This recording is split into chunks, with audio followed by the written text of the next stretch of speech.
విభజన జరిగిన తర్వాత కొన్ని కష్టాలు వచ్చాయి, కొన్ని ఇబ్బందులు కూడా మనకు వచ్చాయి.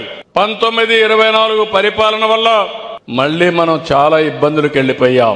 మొత్తం రాష్ట్రం అంతా కూడా అన్ని వ్యవస్థలు విధ్వంసానికి గురైనాయి. ఇప్పుడు మీలో కూడా కనీసం గంజాయి డ్రగ్స్ గాని పూర్తిగా పరిరక్షించుకోలేకపోతే జాతి నిర్వీర్యం అయిపోతుంది. ఆ సమస్యల నుంచి బయటపడాలంటే ప్రజా చైతన్యమే మార్గం. మీరు ముందుకు రండి, మీకు అండగా మేము ఉంటాం.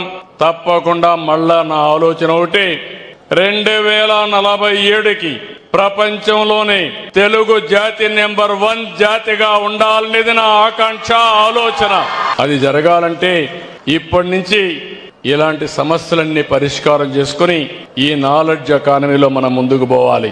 నిన్నే మీరు చూశారు, ప్రధానమంత్రి గారు యోగా విశాఖపట్నంలో పెట్టమంటే నేను ఒక పిలిపిస్తే ఎవ్వరూ ఎక్కడా చేయలేని విధంగా 23 ప్రపంచ అవార్డులు వచ్చాయంటే అది తెలుగుదేశం పార్టీ ఇక్కడుండే ఎన్డీఏ పనిచేసిన విధానం, దానికి ప్రజల యొక్క సహకారం. ఆ విషయం చూసినాక నాకు చాలా నమ్మకం వచ్చింది. ఇప్పుడు రాబోయే రోజుల్లో ఈ రాష్ట్రంలో డ్రగ్స్ గాని గంజాయి గాని సేవించే వాళ్ళు ఉండరని గట్టిగా నిరూపించే బాధ్యత మీది, దానికి సహకరించే బాధ్యత నాది.